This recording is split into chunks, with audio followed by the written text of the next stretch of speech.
Bonjour Angélique Motte. Bonjour. Dis-moi, pour toi l'école, qu'est-ce que ça a été?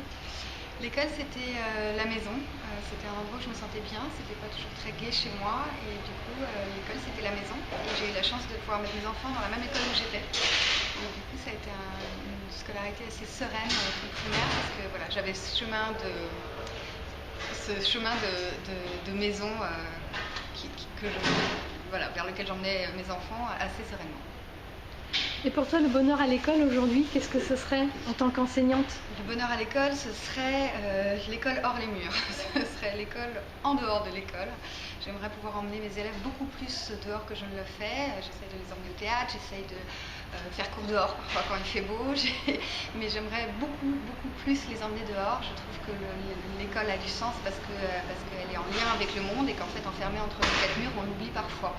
Donc une école heureuse, ce serait une école en fait où on est en dehors de l'école et où on montre que tout ce qu'on peut y apprendre, tout ce qu'on peut provoquer, tout ce qu'on peut réfléchir finalement est en lien avec ce qui se passe à l'extérieur. Et pour les enseignants, qu'est-ce qu'on pourrait leur offrir ou leur donner en plus comme carte? Les enseignants, je pense qu'il faudrait mettre à plat leur formation et tout reprendre depuis le début. Un enseignant, c'est pas qu'un savoir de connaissance. Ce n'est pas un âne chargé de livres qui viendrait déverser vers ses élèves. Et en fait, notre formation est trop théorique finalement et il nous manque plein de choses. Et du coup, il y a des enseignants qui, lors de leur premier cours, se rendent compte que finalement, ils ne sont peut-être pas faits pour ça ou qu'ils n'ont pas les armes pour ça. Je pense que si on pouvait aider les enseignants en les formant autrement, en formant aussi avec beaucoup plus de pratique, en formant avec une formation psychologique, une formation éthique, avec des cours de théâtre, parce qu'il y a une part de théâtre dans le métier d'enseignant, d'apprendre à poser sa voix aussi, parce qu'un enseignant qui ne sait pas poser sa voix, c'est difficile, d'apprendre à bouger, de comprendre mieux les élèves, d'étudier sur les neurosciences, d'étudier sur la psychologie des enfants. Voilà, tout ça, ça devrait, il me semble, faire partie de la formation d'enseignants.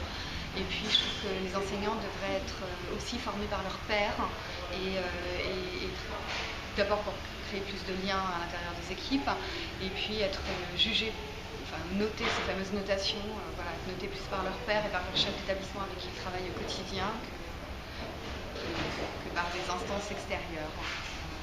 Une formation plus pratique, plus concrète, qui tient en compte tous les aspects du métier d'enseignant et pas seulement de l'aspect théorique et intellectuel du métier d'enseignant, qui existe mais qui n'est pas suffisant, il me semble. Eh bien merci, à bientôt. Merci.